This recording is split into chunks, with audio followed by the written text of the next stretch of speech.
terima kasih Anda masih bersama kami di Klik Indonesia Pagi. Saudara, pemerintah melalui Kementerian Agraria dan Tata Ruang, Badan Pertanahan Nasional akan memulai penggunaan sertifikat elektronik pada tahun ini. Ya, dan pemberlakuan sertifikat elektronik didasarkan pada Peraturan Menteri ATR Kepala BPN Nomor 1 Tahun 2021 tentang sertifikat elektronik sebagai dasar pemberlakuan sertifikat elektronik. Dan untuk membahas lebih jauh terkait hal ini, kita akan berdialog dengan Ketua Umum Ikatan Alumni Notariat Universitas Diponegoro atau Ikanot Undip, Ibu Oti Chandra Ubayani. Selamat pagi, Bu Oti. Selamat pagi, Bu Oti. Ya, selamat pagi, Apa kabar, Bu? Mbak. Alhamdulillah baik. Baik. Bu, terkait dengan rencana pemerintah untuk menggunakan sertifikat elektronik, khususnya untuk sertifikat tanah. Nah, bagaimana Bu Oti melihat hal tersebut? Ya, kalau menurut saya ya memang semenjak diundang-undangkannya dan sudah belum disosialisasi, masyarakat sudah panik. Begitu juga teman-teman notaris dianggap pemerintah akan mengambil hak dari kepemilikan tanah gitu. Padahal menurut Pak Menteri yang kita juga lihat di beberapa media bahwa tidak serta-merta akan diambil dengan paksa kepemilikan atau sertifikat yang analog itu. Tapi tetap masyarakat mengajukan permohonan untuk pembuatan sertifikat elektronik ini.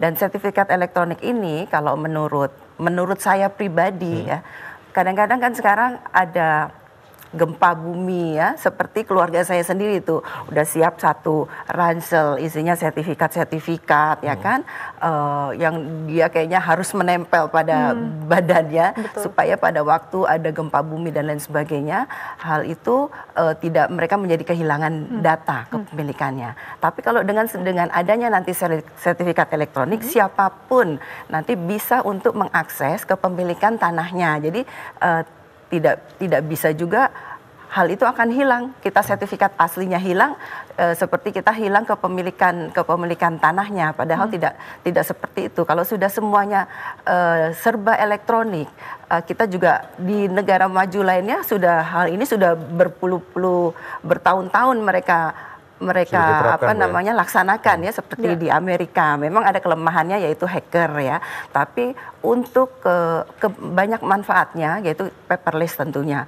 Kita banyak sekali menumpuk kertas-kertas, departemen itu untuk warkah-warkah mereka mengumpulkan begitu banyak sehingga diperlukan ruangan yang sangat besar. Dengan adanya paperless seperti ini, dengan elektronik ini semuanya bisa kita efisiensikan. Begitu juga dengan permohonan untuk menjadi sertifikat itu bertahun-tahun loh kita mengajukannya kan, tapi dengan serba online hal tersebut akan lebih dipermudah. Baik, berbicara mengenai permohonan yang tadi Ibu sampaikan juga, kalau biasanya yang konvensional mungkin butuh bertahun-tahun, semuanya sekarang lebih mudah. Nah, apa kemudian Bu persyaratan untuk pendaftaran pembuatan sertifikat elektronik sendiri? Ya, tentu kita pengajuannya seperti biasa ya pada waktu. Kalau kita yang manual sendiri ya, saya ini kan kita selain mengajukan bahwa itu ada riwayat tanah, tidak dalam sengketa riwayat tanahnya. Setelah itu diukur, setelah itu ada panitia A ya, pengumuman beberapa kali sampai 3 bulan berturut-turut. Jadi 1 tahun pun kadang belum selesai sampai 2 tahun. Nah, dengan adanya elektronik ini kita harapkan bisa lebih cepat dan lebih mudah, juga lebih murah. Karena yang kita hadapi ini adalah mesin. Mesin itu kan ya anti hal-hal seperti mohon maaf ya ada pungli dan lain sebagainya. Jadi dengan adanya mesin yang kita hadapi, tentu biayanya pun akan makin lebih murah dan lebih ada kepastian hukumnya. Oke. Bu Oti tadi sempat menyinggung terkait dengan sosialisasi kepada rekan-rekan notaris yang dirasa belum optimal. Nah, apakah memang sejauh ini belum ada sinergi yang baik antara pemerintah dengan kawan-kawan notaris terkait dengan sosialisasi rencana penggunaan sertifikat elektronik ini, Bu?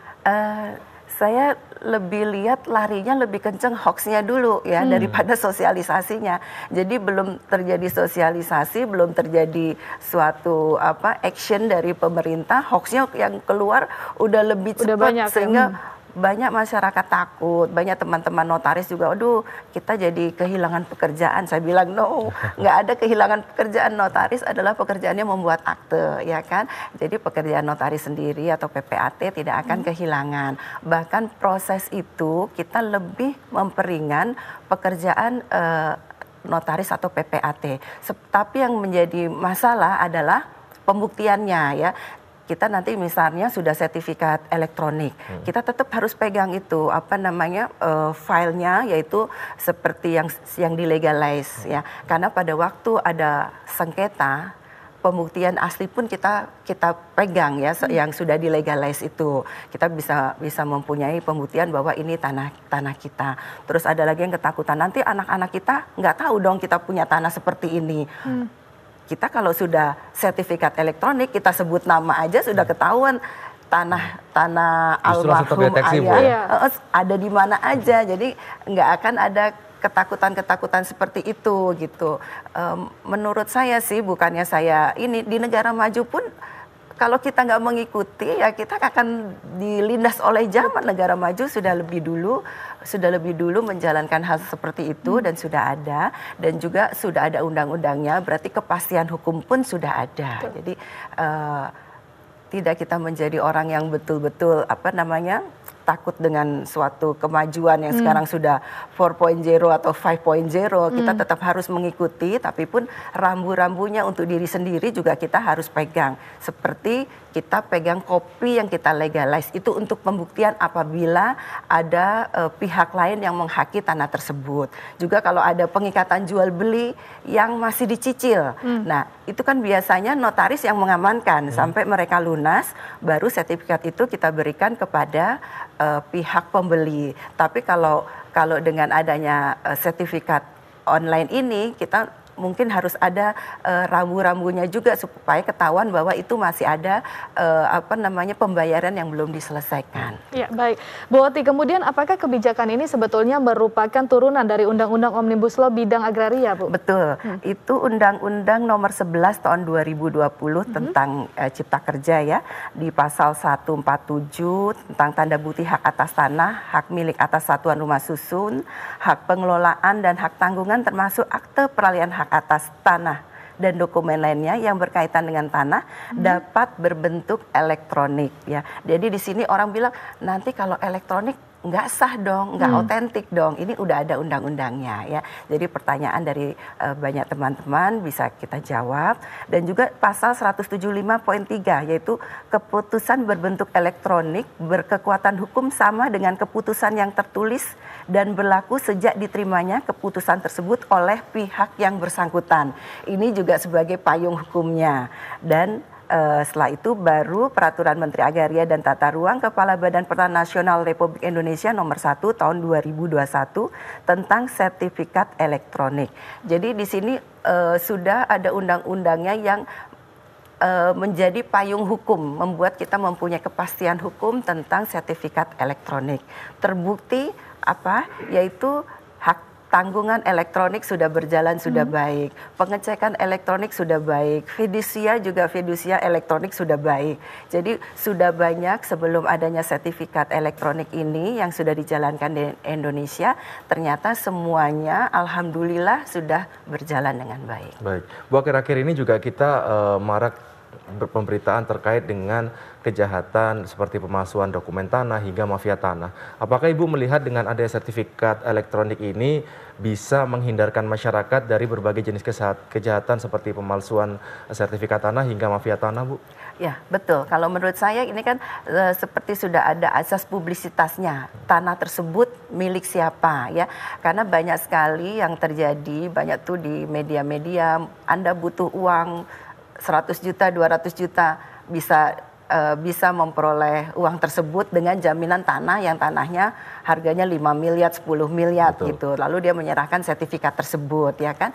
Hal tersebut juga terus dipalsukan lah, KTP, kartu keluarga dan lain sebagainya. Hal ini kan riskan sekali. Tapi kalau kita sudah bisa mengecek dengan sertifikat elektronik, oh kepemilikan tanahnya punya ini. Apalagi sekarang Dukcapil mengecek juga KTP itu KTP-nya bahwa oh ini orang yang punya KTP tersebut. Jadi hal-hal yang bersifat elektronik ini sangat membantu terjadinya hal-hal yang tidak diinginkan. Ya. Bu Oti, terkait dengan perubahan dari konvensional ke elektronik ini sendiri, apa kemudian kendala yang akan kita hadapi nantinya, Bu, dan bagaimana mengantisipasinya?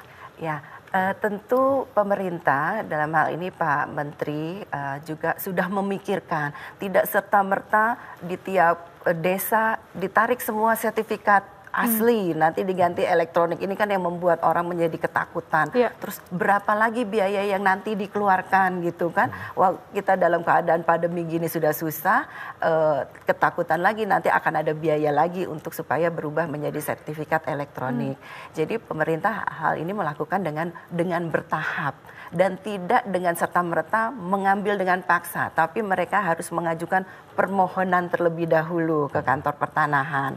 Jadi atau pada waktu mereka melakukan jual beli nanti baru sertifikat elektronik itu bisa terjadi. Jadi pelan-pelan seperti HT elektronik pun pemerintah sosialisasinya juga berlahan-lahan. Jadi pengecekan dulu, terus pendaftaran dan lain sebagainya. Semuanya dilakukan dengan smooth dan saya rasa itu sudah baik sekali ya. Ketakutan-ketakutan itu sepertinya tidak usah didengar hoax-hoax yang meresahkan masyarakat. Baik, Bu, terakhir kemudian apa harapan dari Ibu pribadi terkait dengan kebijakan pemerintah yang akan menerapkan sertifikat elektronik ini, Bu, ke depannya? Ya, tentu kita sebagai masyarakat, kita juga harus membackup kepemilikan kita. Seperti kita pegang aslinya yang dilegalisir notaris atau aslinya yang dilegalisir oleh Badan Pertanahan untuk kepemilikan sertifikat kita. Jadi meskipun itu ada sertifikat elektronik, tapi kita tetap mempunyai data pendukung. Jadi apabila ada sengketa-sengketa di kemudian hari, pembuktian itu bisa kita laksanakan. Baik, terima kasih Ibu Oti Chandra Ubayani, Ketua Umum Ikatan Alumni Notariat Universitas Diponegoro atau IKANOT Undip, telah bergabung bersama kami di Klik Indonesia Pagi. Selamat pagi, Bu Oti. Terima kasih, Bu Oti. Selamat pagi.